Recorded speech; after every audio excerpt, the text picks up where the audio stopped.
Now at 9, 2 requests have been made by the Delphi murder suspects team. Anna Chalker breaks down the latest for us in the studio.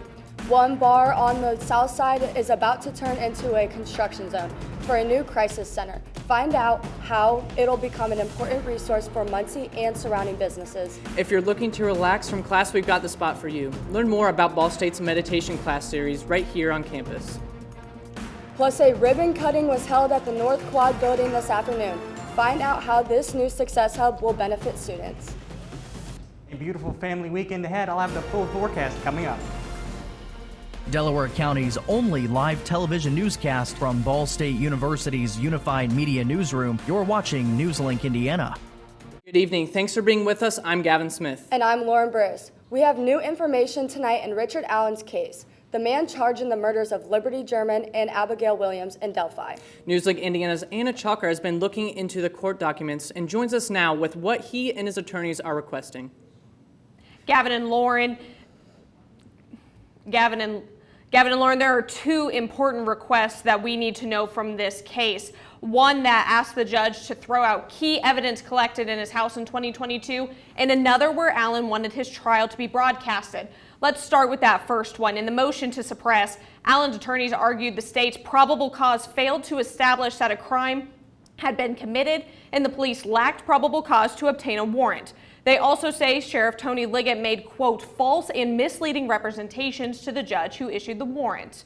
Now to the request for the broadcast trial. The filing states the facts and circumstances of this case have attracted the public's attention on a national level. In 2022, Indiana launched a pilot program to put cameras in courtrooms. Special Judge Francis Gohl in Allen's case participated in that. And this could be one of the first trials in the state televised. Allen's trial is set for January 2024, and he is facing 2 counts of murder. Thanks, Anna. Demolition is underway at the site of the new IU Health Crisis Center in Muncie. NewsLink Indiana's Libby Kleemeyer learned more about its projected impact with other resources on the south side. What once stood Workman's Bar on 8th Street will soon be a construction zone for a crisis center aimed at helping people with substance abuse, mental health emergencies, and more. So we started looking at other buildings in the area. The old Workman's Bar really made the most sense. It's very centrally located. It's near the Common Market and some of the other services in the area. The partnership between the City of Muncie and IU Health was announced in February. Owen says the city chose the current location in November after talks about expanding the homeless center. And that was the original plan. We talked about that for a long time. And then the staff really realized that there wasn't going to be enough space. Just across the street from the site is the Common Market, a space that has become a community resource center. Volunteer Emily Hayes says the crisis center will be a great place to send those who may need extra help. Because we have those community resources here at the Common Market, we find so many people that come here needing resources that could be offered to them from the crisis center that we don't have available. Hayes believes the center will have a positive impact on all of Muncie, especially near the Common Market. So many people that find themselves in a pinch or in a bad predicament or a crisis around here. And so it's really a good thing to have the crisis center right across the street. In Muncie, Libby Kleemeyer, NewsLink, Indiana. To stay up to date on the construction of the crisis center, find future stories on ballstatedaily.com. As school starts to back up here at Ball State, we all know that classes can get a little stressful, but the university is looking to change that through mindful meditation. Ball State's Health and Wellness program has put together a series of mindful meditation days for students and as well as Muncie's community. An instructor guides participants through a class of meditation. Classes last about 20 minutes and are held every Thursday. They would take place in various locations around campus. Today's class took place in a woodsy area outside the Fine Arts Building on campus. I think finding a way to use mindfulness to stay focused and engaged in your current task will allow you to get a lot more things accomplished and retain more information. So, more dates of mindful meditation. Happening today, the College of Science and Humanities had a grand opening for a brand new avenue for student success in what's called the CSH Success Hub. Students of any college can benefit from this service. They include mentorship for academic success, mental health, and lifestyle improvement. And while Ball State has multiple resources, it can be easy for students to get overwhelmed. Campus leaders say they want the path to help to be much easier.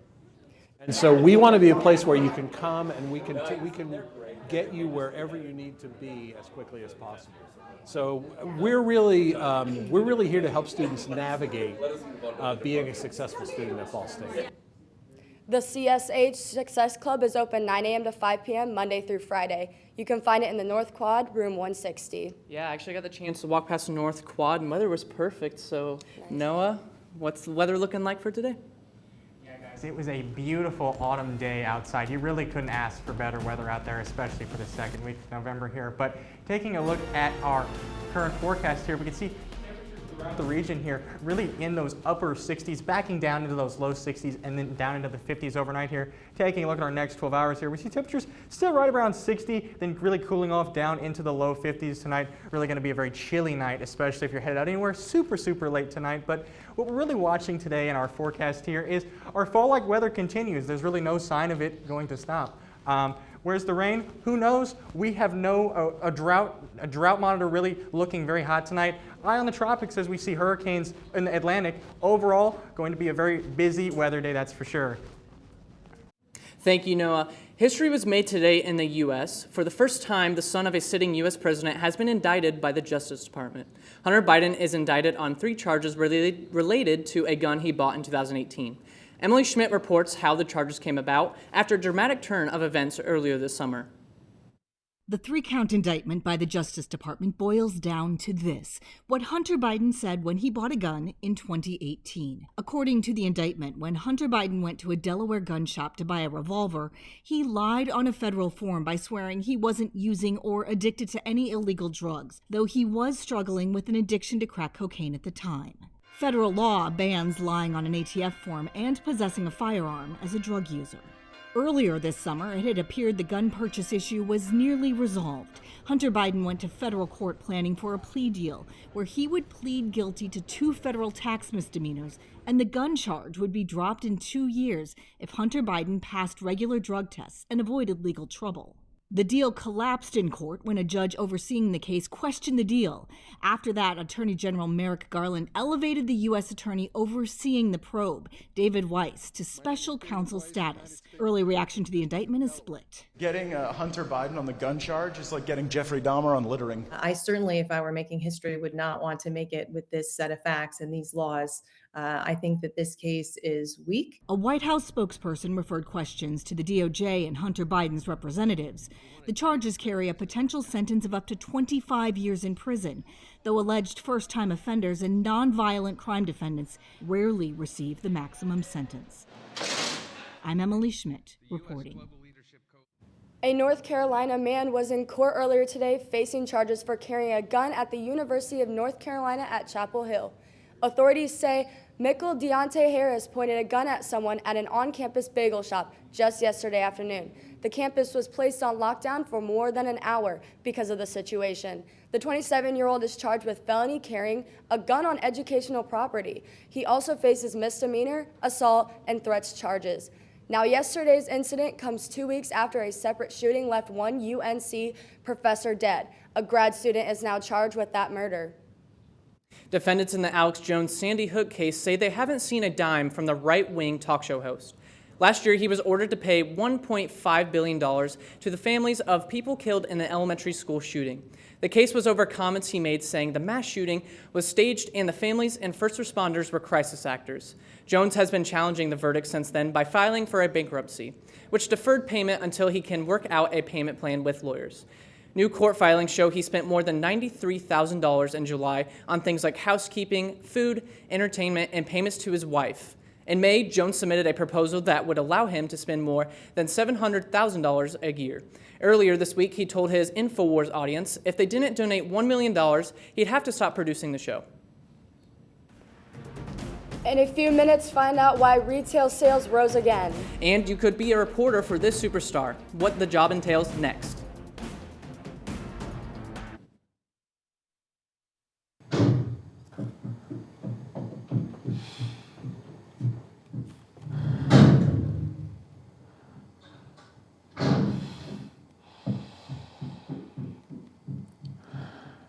I love you!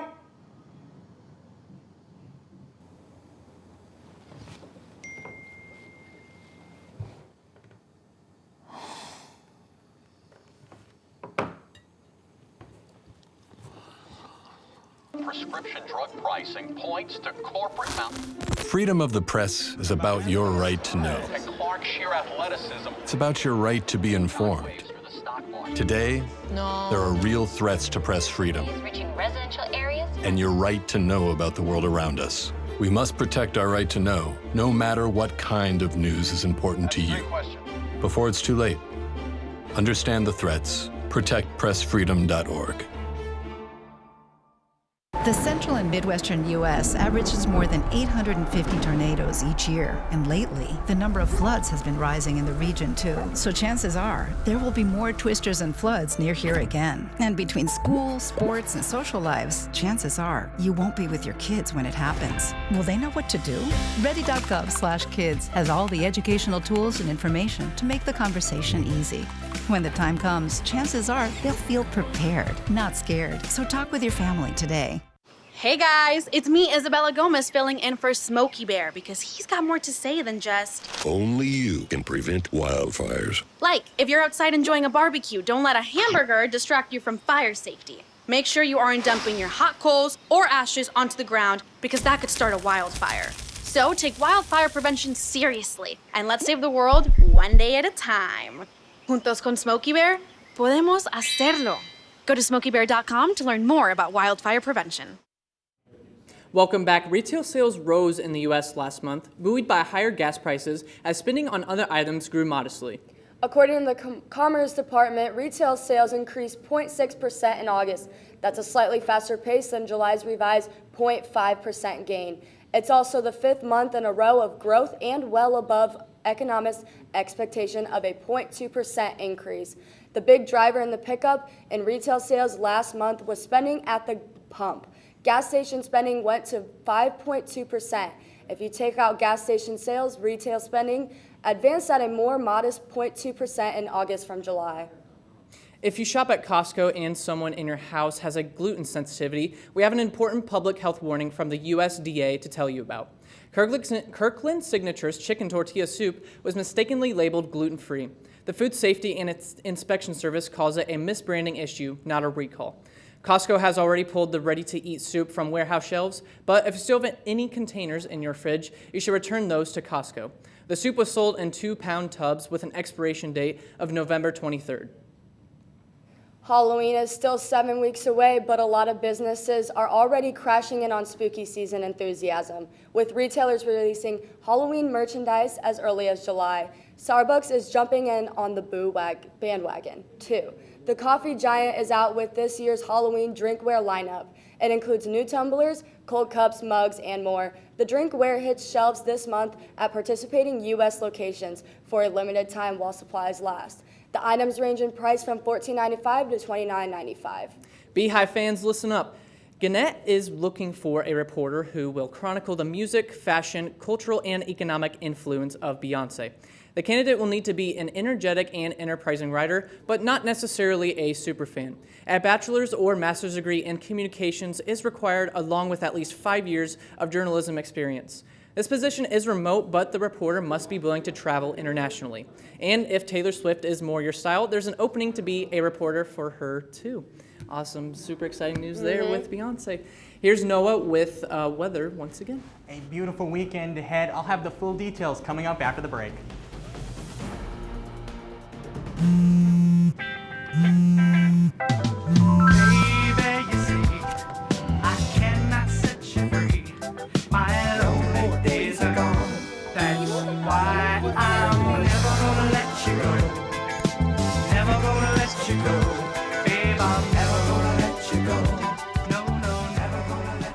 Here you go.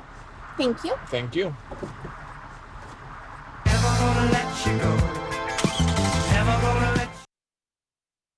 I think it's just vapor with flavor. It won't hurt my kid like cigarettes, right?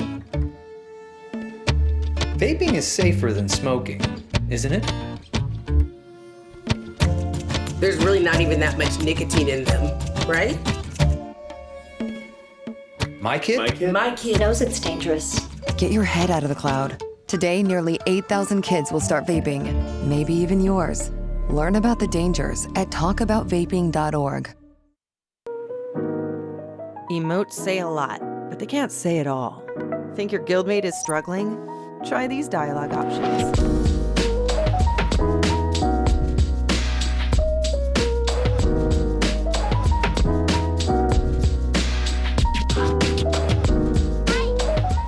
Go beyond emotes. Check in with your guildmates at seizetheawkward.org.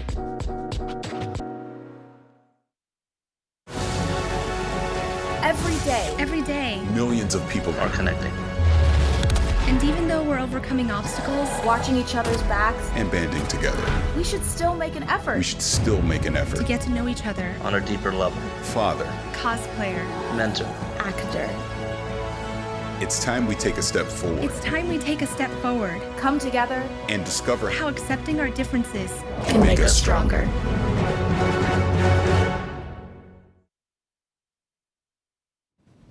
Welcome back. It was another beautiful weather day across East Central Indiana here. Taking a look at current temperatures around the region. 56 in Muncie, a bit warmer, 67 in Indianapolis, 74 in St. Louis. Overall, it was just a beautiful day outside. You can still feel it outside. Very crisp autumn night, almost what it feels like. Today's temperature is a few degrees below the average high for this second week of September, but I don't think we're really complaining here. It's just felt beautiful all week long here. Overall, though, tonight going to be a very cold night, especially if you're headed out anywhere. Mostly clear. Lows are going to be in the high 40s. Would expect some AM fog. Wouldn't expect it to be as widespread as we've seen over the past few days, but nonetheless, if you're headed out before daybreak, maybe something you want to watch here. Overall, though, tomorrow going to start out cold, but we see those temperatures really shoot up into the low 70s by the time we hit noon, 5 p.m. Temperatures really going to end up around those low 70s here, but despite all this wonderful weather here we've seen, we really haven't seen any rain here. If we look at our 6 to 10 day precip outlook here, we see East Central Indiana sort of highlighted in that light brown color, indicating a lower probability of, or higher probability, of having lower precipitation values here, even extended into the next week and a half here. So while we need the rain, we aren't going to see it. And sadly, if we take a look at our drought monitor, here we see in this light yellow, places abnormally dry, that drought's starting to creep into the area. So lovely weather, but we really, really need the rain.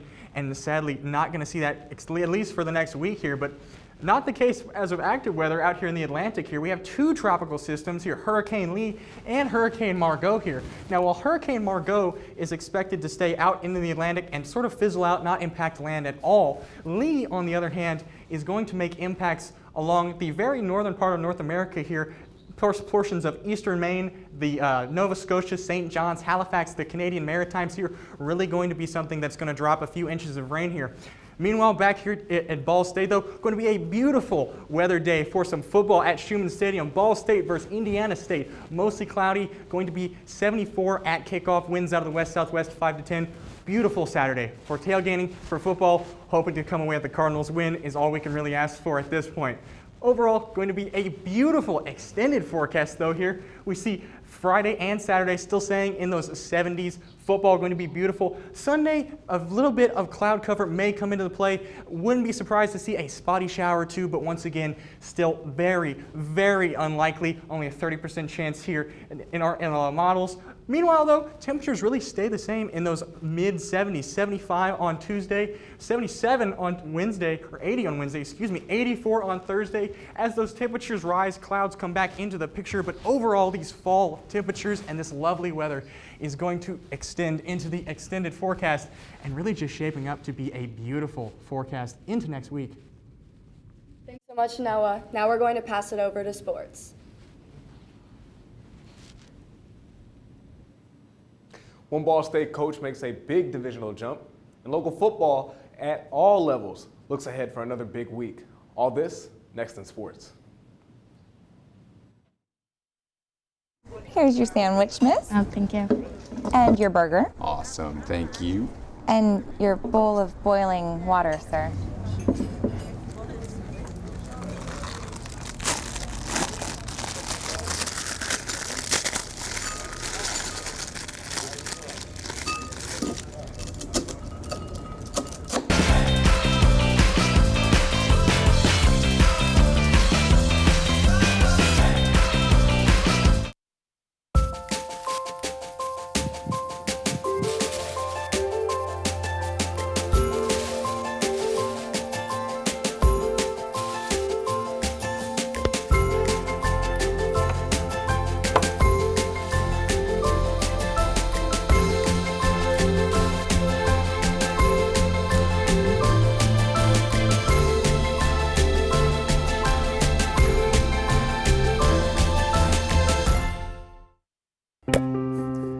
After retiring from the NFL, I've been able to spend a lot more time coaching my daughter's basketball teams. It's something I love to do. Through our games and our tournaments, we see all types of coaching, good and bad. And it begs the question, do we really know who's coaching our kids? Do they have the proper training and screening it would take for me to be comfortable with my daughters playing for that coach? Our Youth Basketball Association made the decision to use trusted coaches to screen and train all of our coaches. I'm a trusted coach. Are you? So if one cat has 4 kittens who reproduce every 6 months, how many cats will there be in 5 years? Who's got it? Is this... What is that? Seriously? Who threw that? Cats are terrible at math, but they sure do multiply. Please spay, neuter, and adopt. The solution is 10. Welcome back to NewsLink Indiana. I'm Xander Woods with sports. Ball State Soccer has made a new addition to their coaching staff. NewsLink Indiana's Bryce Dimsevich is in the studio to tell us more. Bryce? Thanks, Xander. Ball State's one and only soccer team has a new face on staff this season with assistant coach Mary Seifert. Coming from a successful Indiana Wesleyan program, brand new to Division I soccer and Ball State as a whole, Seifert looks to make an immediate impact. From NAIA soccer to Division I, for players, let alone a coach, would be a difficult transition. However, for Ball State soccer assistant Mary Seifert, it was a challenge she was ready for. It was exciting to get to step into a role like this, but to come with a coaching staff and a university who has like a similar culture to where I've been, and I knew that was something that I wanted to be a part of, and so the jump didn't seem too crazy because yeah, we just have some of the same philosophy. Seifert's attitude is one of her strong suits, and senior Avery Finchel sees that in her coach. Her intensity is really good. She knows how to be positive. One of my favorite things about her is if she has a correction for you or some criticism, she'll say something positive first and then tell you what you need to fix. And so I think that's a big thing that helps for you mentally. With a successful background at her previous school, head coach Josh Reif notices those qualities from his assistant. So she comes with an immense amount of knowledge, right? I mean, when you look at programs, you know, where she came from in India, wasn't like it was an extremely successful program. And so I'm a big believer in successful people, right? I think like there's a reason why winning teams win and losing teams find ways to lose, right? And so I think those are sometimes hard qualities to necessarily specifically articulate, but I think like there's just this unwavering belief, right? Of like, hey, no, we can be successful. We're going to go do successful things and we're going to go play well and do big things. So, you know, I love just her background coming from there. And adjusting to Ball State was easier than she anticipated. The staff here has been amazing at welcoming me in, but then also, you know, working out those things of like what are our roles going to be, how are things done, and how can we use each other's strengths to really benefit the team. So I think over the past few weeks, we've really been able to iron some of that stuff out. And anytime that I'm getting to know the players better and they're getting to know me, I think, you know, that trust is built. And so it's been a good couple weeks, a good few weeks here, just really diving into it. Earlier tonight, Ball State lost in a hard-fought matchup to Butler University 4-0. The Cardinals now transition into conference play versus Miami of Ohio at home 1 week from tonight. Now, back to you, Xander. Thanks, Bryce. To kick things off over to the turf, Ball State football is set to take on Indiana State for their home opener this Saturday. After 2 tough matchups against SEC opponents, the Cardinals return to Schumann for the first time this season. The Cards have won 6 of the past 7 matchups against the Sycamores, the last matchup being in 2014 where they were defeated 27-20.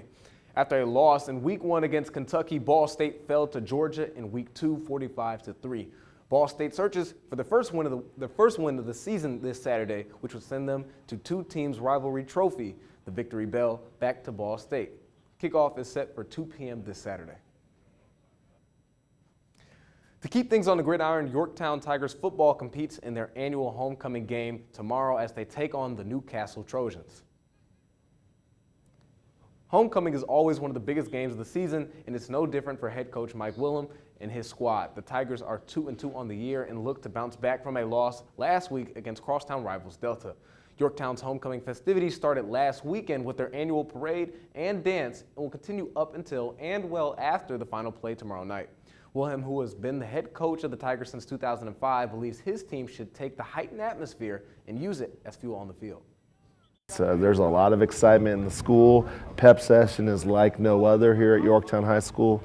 So we've got to kind of tone it down a little bit as players in that pep session so we hit our high point emotionally and mentally at 7 o'clock on Friday night.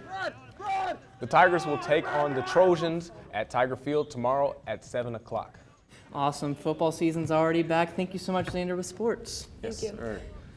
Thank you so much, Xander.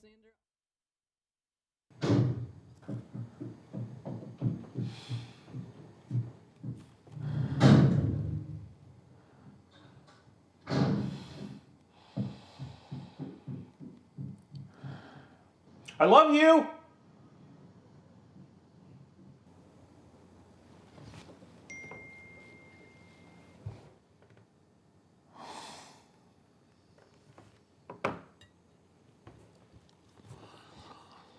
Prescription drug pricing points to corporate Freedom of the press is about your right to know. and Clark sheer athleticism. It's about your right to be informed. Today, there are real threats to press freedom Reaching residential areas? and your right to know about the world around us. We must protect our right to know, no matter what kind of news is important to you. Before it's too late, understand the threats. ProtectPressFreedom.org.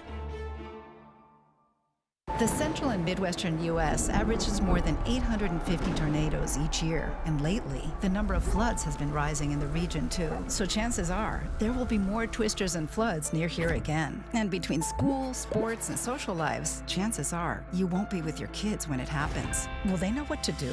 Ready.gov/kids has all the educational tools and information to make the conversation easy. When the time comes, chances are they'll feel prepared, not scared. So talk with your family today. Hey guys, it's me, Isabella Gomez, filling in for Smokey Bear because he's got more to say than just... Only you can prevent wildfires. Like, if you're outside enjoying a barbecue, don't let a hamburger distract you from fire safety. Make sure you aren't dumping your hot coals or ashes onto the ground because that could start a wildfire. So take wildfire prevention seriously and let's save the world one day at a time. Juntos con Smokey Bear, podemos hacerlo.